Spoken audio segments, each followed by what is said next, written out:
She had grease on her fingers and rain in her hair when the black Lexus stalled at the small roundabout by the market, engines and danfo horns a furious chorus behind them. If the car did not start, the man inside would miss a midnight surgery consult and a contract that could close homes out of the entire Riverside community by morning. How does a homeless girl know the difference between a bad starter and a dead battery? And why did the voice from inside the tinted glass sound like a young man whose suit cost more than the shacks lining the road? A homeless girl helped a young billionaire fix his car on a stretch of Lekki red earth after a harmattan rain, and while Amina's fingers found the right wire, she wondered who the city would believe if the papers turned the truth upside down. The man stepped out, buttoning his cuff, and the next thing she heard his phone say, words that made her blood run cold, before he handed her 10 naira and a gaze she could not read, and she watched him make a call that would change everything.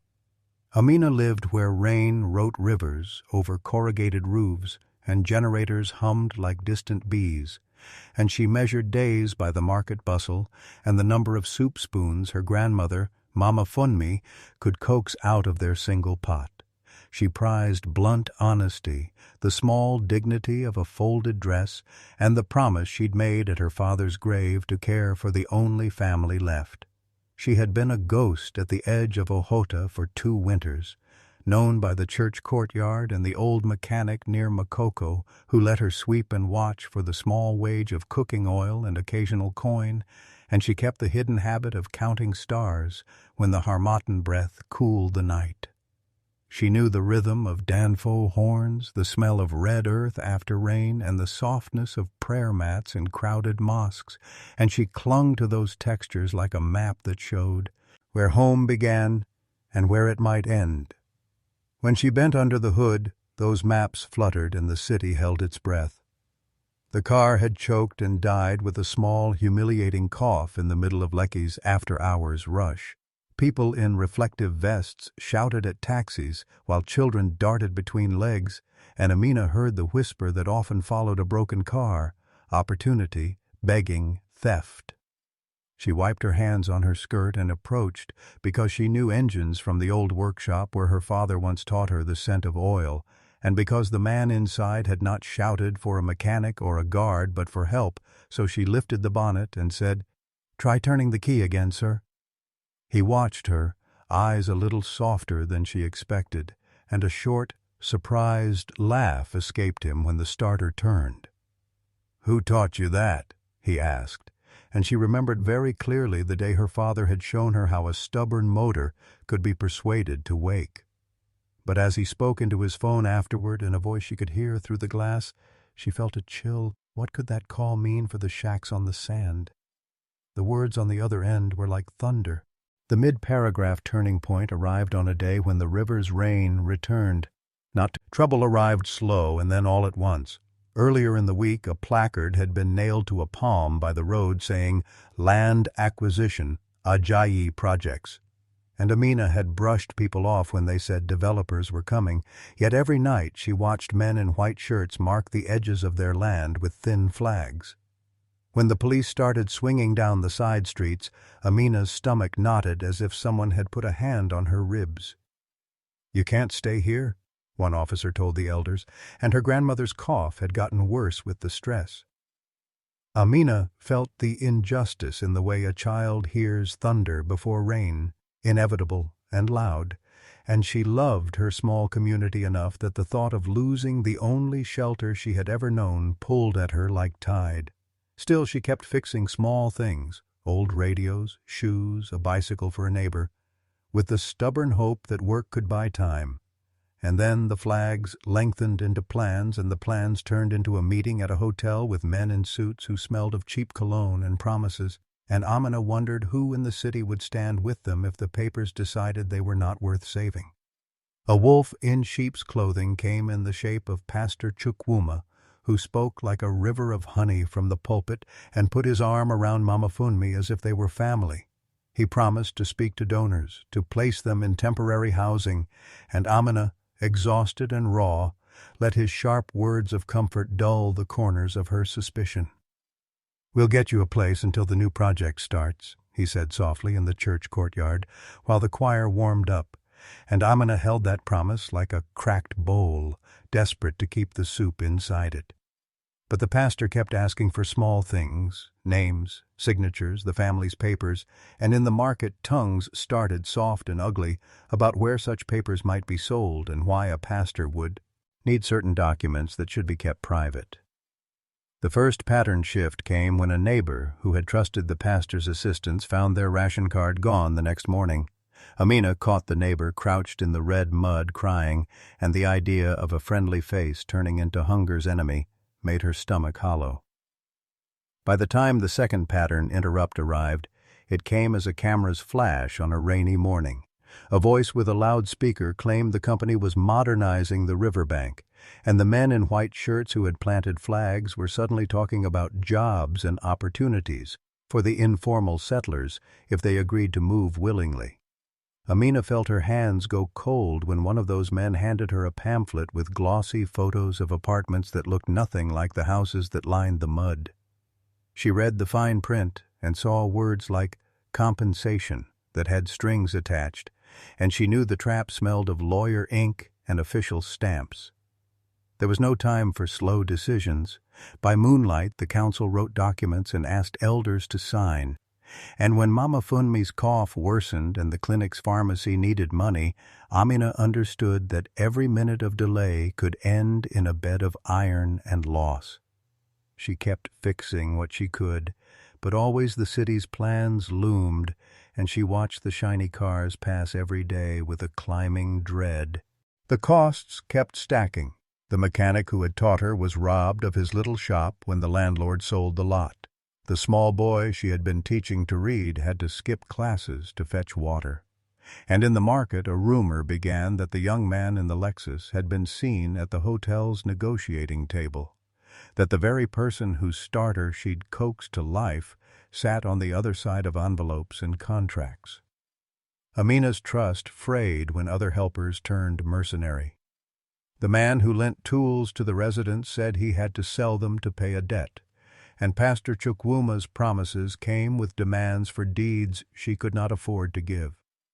Her heart learned a bitter geography of disappointment, and when she asked the pastor plainly, "Where will Mama Funmi go?"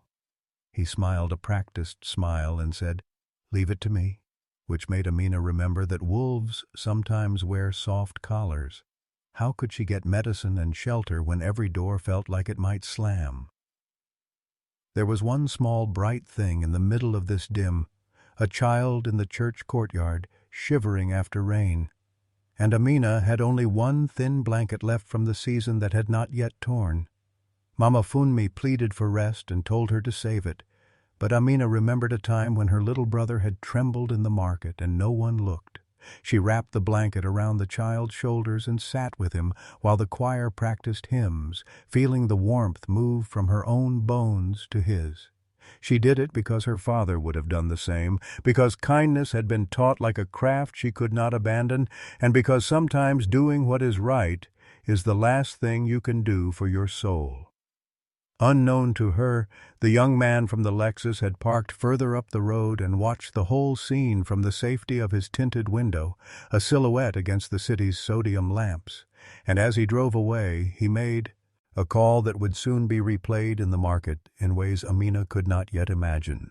3 days became a countdown on the notice nailed to the nearest post: demolition in 72 hours if the informal settlers did not accept relocation. Mama Funmi's appointment for surgery said pre-authorize by 48 hours or cancellation, and the video shot by a tourist of Amina under the hood, posted with a cruel caption that called them street thieves, had gathered the wrong kind of attention. Amina moved like a woman with a rope around her waist, tethered to too many urgent things. She tried to find the money for medicine, visited crooked clinics that demanded bribes, and begged the old mechanic for a job sweeping, because work might buy moments and moments might buy a life. The time squeeze made her tired to the bone, Every action felt like it would be the one that tipped them into disaster or safety, and she learned the sharp arithmetic of city life where seconds traded for naira and dignity sometimes cost more than people could pay. The next day, when she saw the young man again at the roundabout, he stepped down from the same black Lexus in a jacket that smelled faintly of cedar and old money, and she saw him with different eyes because the rumor at the market had teeth. He was not only well-dressed but Kelechi Ajayi, the CEO of Ajayi Developments, a company whose banners hung on the construction cranes at Victoria Island and whose contracts could rewrite a neighborhood's future in ink. Amina felt the room of the world tilt. Helping him had felt like a small kindness. But now his next call, heard that night on the curb, took on a new, sharper meaning. She had overheard him tell someone, "Proceed as scheduled, no disruptions." And she replayed those words in her head until they bruised. The revelation reframed everything. She had fixed the engine of the man who held the papers that could strip them of their roofs, and the knowledge sat in her like a stone. She had to. All seemed to collapse in the minutes that followed. The pastor denied knowledge of missing papers, a development inspector signed a form that said clearance, and Mama Funmi's cough turned into a rattle that made Amina's hands shake when she fed her porridge. People suggested secrecy, a quiet meeting with Ajayi's office, a small payment if she would come alone and take a private offer to be somewhere safe until things settled. "Take the money," whispered a neighbor. "It will fix your grandmother's operation." Amina held the thought like a hot coal, but she could see her father's face and hear his cracked voice telling her that money without honesty is a hollow shelter, and she felt old and new at once, old enough to know the price of betrayal, young enough to still dream of a world that pays kindness back. She refused the hush-money phone call and the whispered arrangements. She would not sell what she had left of herself, and that choice felt like stepping off a cliff where the wind was nothing but truth. The moment of reckoning arrived when Amina, clutching a packet of photocopies and a shaky video she'd helped a neighbor record, decided to stand outside Ajayi Development's temporary office with the church elder and the mechanic, and she shouted the truth into a phone that streamed live to a crowd that gathered in minutes. She felt the weight of every hungry eye and every child who had slept under plastic on the riverbank, and when she spoke she said, "You cannot write our names away with stamps," and her voice cracked but did not break. Kelechi Ajayi stepped out with a calm she had not shown at the roundabout, and for the first time removed his sunglasses so she could see his face clearly, and the city watched as she presented the papers, signed deeds exchanged under false pretenses, and a list of contractors who had bribed councilmen. The CEO's face did not harden into the villain she had imagined. Instead, it registered surprise, then something like shame, and then a decision that made Amina's pulse leap and tremble at the same time. The law office on his phone called in an audible hush, and people recorded the moment, the twist, that the young billionaire who could have crushed them was the one she had helped, became a public test. When the investigations began, the consequences were sharp and public. Ajayi's board called an emergency meeting. A journalist who had seen Amina's live stream dug through contracts and found evidence of forged signatures tied to a rival firm, and the developer who had promised modernization in drunk bravado found his license suspended on live television. The man who had been Amina's enemy on paper, an uncle to Ajayi with a history of cutting corners and buying approvals, stood embarrassed in front of microphones as accounts of bribes and forged deeds were recited, and the city cheered a slow justice like rain after a long drought. Ajayi, seated at a glass table with his palms on a press release, looked at Amina with an expression that asked for pardon and then offered something heavier: responsibility. "You were honest when no one asked you to be," he said, voice low but steady. "And I will not let my company's history be a weapon against people like you." The man who had made that first cold call now made another, this time to halt the eviction and open the books, choose whether to curse that day or to make it the hinge on which her people might survive. The climax unfolded not as a neat moral scene, but as the messy public work of undoing harm. Contracts were voided, the suspended developer was charged and lost his influence, and Ajayi announced a community partnership that would replace eviction with inclusive development, hiring locals to build and manage the new market stalls and offering scholarships for the children. On the street, the generator's hum changed pitch as workers carried new solar panels into the church courtyard, where the old mechanic taught a class on engines for young women. And Amina watched a white van arrive with nurses who had come to check on Mama Funmi's operation, paid for by a fund Ajayi set up for emergency cases. The camera crews lingered on her face when she refused a ceremonial ribbon cutting and instead rolled up her sleeves to help lift a plank. Her hands told a story that the speeches could not quite hold, and the antagonist, who had tried to profit off their roofs, was left with a courtroom calendar and a public ledger of offenses. Slowly, life rearranged itself into a new pattern that still smelled of red earth, but had the softer edges of possibility. Mama Funmi's cough eased with new medicine and a small operation that mended what was fraying inside her chest, and the church courtyard that once sheltered the shivering child now housed a tiny clinic where a nurse joked about generator noise becoming a city lullaby. The market buzz returned with a different tempo. Danfo horns still honked, but their echoes now mixed with the sound of drills and laughter as former residents apprenticed in trades Ajayi's program funded, and Amina found herself teaching a Sunday class on basic mechanics to girls who once thought wrenches were only for men. She used the 10 naira he had first given her as a kind of talisman, an object to remember how a single small act could lead to a larger reckoning, and she signed papers to lead a cooperative that would renovate the riverbank in consultation with the people who had always lived there. The generator hummed, yes, but there were also solar panels and a community kitchen where the smell of stew was now sometimes flavoring a financial plan. Family mending came like a slow song.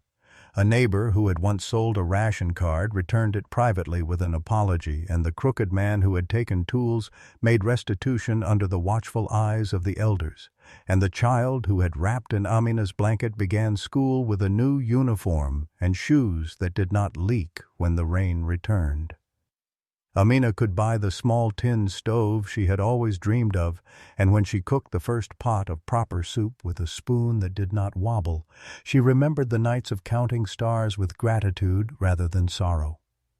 The contrast between the old life, sleeping under a tarpaulin while the city developers passed on their glossy way, and the new normal of a community board meeting with an open microphone was as sharp as the difference between red earth after rain and sun-baked dust. Yet she kept the same hands, the same honest ways, and the memory of the young billionaire's first call that had almost destroyed them and the second call that had saved them sat like a lesson she would not forget. Kindness does not always bloom where it is planted, and truth can be a slow traveler that arrives with witnesses. Small acts stake a claim on the future in ways that money alone cannot. Never mistake a single act of help for weakness or accept an easy bargain that asks you to trade your dignity for comfort. Amina learned that standing for a community may demand poverty of scarf and abundance of courage. The city, she understood, is a place of hard choices and softer heroes. If this story moved you, tell us in the comments what you would do in Amina's place, and share your thoughts on who the real heroes were. Subscribe for more tales from our streets and fields. Like and share this video if you believe in the power of ordinary courage, and turn on notifications so you don't miss the next story that walks with us through the red earth and the hum of generators. 2 weeks later, the city woke to a different rumor and a calmer breath over the river, where the market stalls still glittered with rain-cleaned colors, because the announcement hung in the air like a new drumbeat. Ajayi developments would not erase their people but begin to build with them, and the Riverbank Renewal Fund would turn crowded lanes into shared streets where lamps and solar panels would rise as quietly as prayers. while Amina stood at the edge of the crowd with Mama Funmi's hand tucked inside her own, listening as the city's noise softened into a skeletal map of promises and questions. The room smelled of coffee and old wood. The walls bore pictures of shacks now already being replaced with safe, affordable homes, and the elders spoke with a measured calm that had learned the economy of fear and turned it into a patient plan. A journalist pressed the recorder closer, asking what would become of the informal settlers who had learned to trace their lives in the lines of a ledger that kept shifting, while Amina felt the weight of every nameless child and every grandmother's cough breathing through her, a chorus that no glossy brochure could quiet. Then the party's star, the young CEO who had shown a city what a voice could do when money wore a human face, stepped to the mic with a thin smile that carried both apology and resolve. His eyes found hers in the crowd, and for a heartbeat she saw the veil lift, the old distance between wealth and need melt into something more human, as if the city itself had leaned forward to listen to the truth that had once seemed too fragile to trust. 2 weeks ago I spoke as a man who believed speed could heal hurt, he began, and the room bore the sound of his words like a river smoothing stones. Today I speak as a shareholder in this riverbank with every man, woman, and child who will live here side by side. We will pause evictions, we will fund permanent homes, we will share management, and we will not ask for sacrifice without offering a real stake. Crowd exhaled. A nurse in a white coat stepped back with a clipboard, and a child's mother clutched a baby to her chest as if to shield hope itself. Amina watched the way the papers spread across the table. Maps, budgets, and a simple deed that would change the texture of their days, and she listened to the sighs that rose and fell with the city's heartbeat, and she wondered if this could truly be enough to anchor a community that had learned to improvise a life out of thunder. The first real turn came from the audience when a woman with eyes that had learned to weigh truth spoke softly but clearly, "We will hold you to every word, sir, because promises cost less than the cost of a life lived without a roof." And as if the room finally remembered her voice, others began to talk, not about promises but about shares, how residents could own a stake in the new market stalls, how a cooperative could elect its own managers, how the clinic would not close for lack of funds, but instead thrive on a rotating schedule of nurses who would be paid from a fund that the foundation would seed every year. They spoke of trust as a currency, more enduring than naira, a concept that Amina had learned to practice with careful hands and a stubborn mouthful of pride. The turning point rose in the middle of a small pause when a slide flickered on the screen showing the real origin of the fund.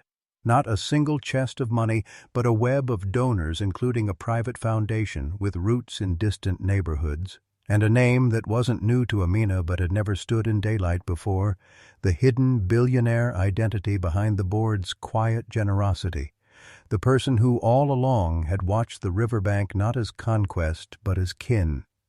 The slide paused, the room leaned in, and the man with the cedar-scented jacket, who had watched her fix the car and who had heard her voice on the market's edge, did not blink. It was not a grand reveal so much as a careful, intentional easing into truth. His benevolent face would not be hidden any longer, yet neither would his full wealth be shouted from the rooftops. He would step forward not to own their future, but to share the road they would walk together. The moment of revelation, however, also sharpened the edge of risk. The city had learned to guard its own from whispers that sounded like mercy but hid a blade. So as the CEO spoke of shared governance, the reporters cataloged the risks in the room, the possibility of bureaucratic resistance, the danger of new cranes drawing lines across old memories, the fear that the old pastor's voice might still try to claim a key to the gate they were rebuilding. And yet, a new thread pulled taut when a trusted elder rose and spoke of a partnership not merely between corporation and community, but between knowledge and practice. An auditing wing would be formed. People would be trained to read contracts, to spot forged signatures, to police the kind of quiet bribery that had once gnawed at them from within the shadows. The elder's words fell like rain on cracked earth, and the room began to hum with a cautious electricity. Amina, who had learned to measure everything in grains of hope and ounces of fear, felt a rough happiness in her chest as the elder named the first tangible consequence. 2 families who had faced eviction would now receive transitional housing that would become permanent if their children studied hard and earned a chance at better futures. The surgeon's schedule would be protected by a fund that would pay for emergencies and medication when the city's clinics faltered, and the mechanic who had once lost his shop would mentor a new cohort of young people who wanted to learn about engines so they could fix more than cars. They could fix trust, build confidence, and revive a broken corner of Lagos's memory. To drown, but to baptize. Amina found herself at the edge of the newly bought land where a line of shacks would become homes, and a small boy with a bicycle nodded to her as if recognizing an old friend. A signboard was erected with the cooperative's name in bright paint, a name that would belong to the people who would live here, not to a developer's signature.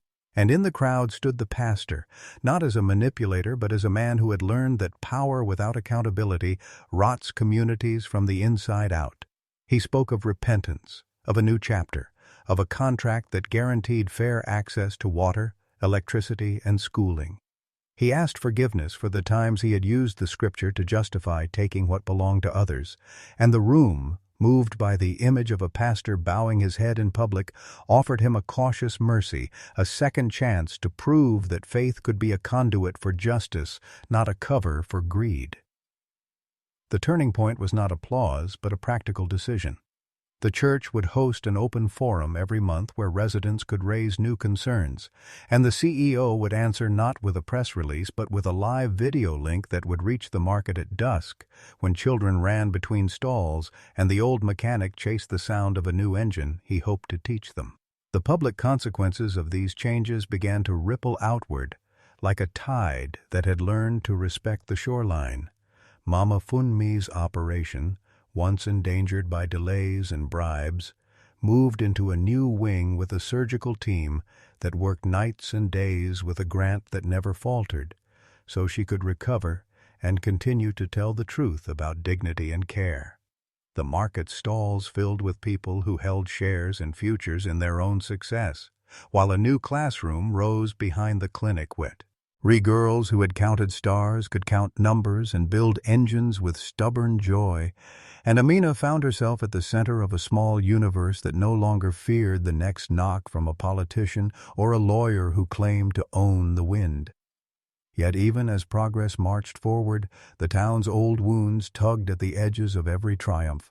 The lexicon of the land remained a battlefield where the powerful still tested whether the poor would be allowed to stay or whether the Kwashi-style hunger of the legal papers would regress into a new form of quiet dispossession.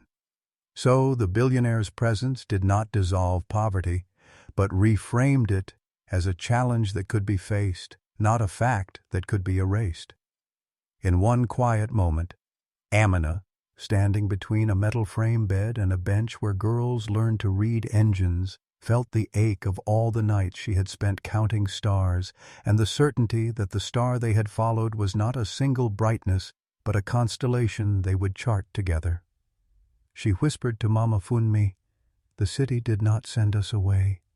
It sent us back to ourselves." Mama Funmi smiled with the kind of breath that came after a long illness and pointed to the doorway where the clinic's nurse and the mechanic's apprentice were laughing at a joke about a spark plug, and the sound rose into the room like a soft drumbeat that said, "Justice is not a prize, it is a practice." By the close of this interval, 2 major threads stood visible and resolute. The eviction had stalled. The cooperative would own a substantial stake in the riverbank's future, and money would move not as a single wave, but as a tide of many hands pulling in the same direction. and the hidden billionaire identity, now acknowledged in a way that felt less like a private game and more like a shared responsibility, stood behind the reform with a familiar, quiet power. A power not to amass more riches, but to ensure that the city's riches were measured by the welfare of its most vulnerable, that wealth was not the weapon that cuts, but the loom that binds. The last beat of this chapter came with a knock at the door of Amina's little room, where she kept a notebook of plans and a pocketed photograph of her father. A messenger from the foundation stood in the doorway, hands full of deeds and a letter that bore the city's seal. And as the wind rattled the zinc roofs outside, the messenger spoke in a voice that did not hurry.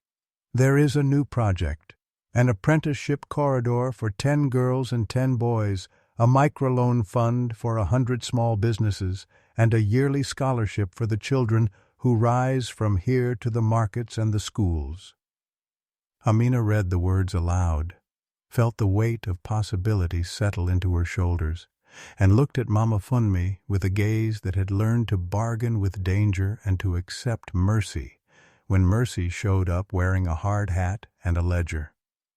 The room grew quiet, then louder with a chorus of children's voices beyond the door, the market's horns edging closer, the river's edge glistening with rain. And in that quiet that followed the rush of news, the city's future came into focus as a map they could walk together, not as subjects of a boastful empire, but as neighbors who had learned to trust the same path, to lift one another when the ground trembled. And to believe with all their stubborn hearts that kindness, justice, and shared work could light a morning brighter than the glare of a finished building and louder than the shout of a contract won. The knock returned, softer this time, and the door opened onto a face Amina knew only from the window of a car, yet the eyes belonged to someone who had chosen their side long ago. A silent pledge that the next move would be a step toward opening doors rather than slamming them shut. And as the narrator's camera panned away to show the river and the market and the gleam of solar panels warming a street that previously slept under rain, the last frame hovered on Amina's steady hands, the inherited map of home in her palms, and the question that would travel with them into the next chapter: who would stand between a child and a future, and who would hold the door while the city learned to walk through it with dignity? If this story moved you, tell us in the comments what you would do in Amina's place and share your thoughts on who the real heroes were. Subscribe for more tales from our streets and fields. Like and share this video if you believe in the power of ordinary courage, and turn on notifications so you don't miss the next story that walks with us through the red earth and the hum of generators. The interval beat has arrived. The city has spoken. And the next act waits with a quiet footstep just outside the frame, where a new whisper of truth and a fresh plan for healing will push the door open once more.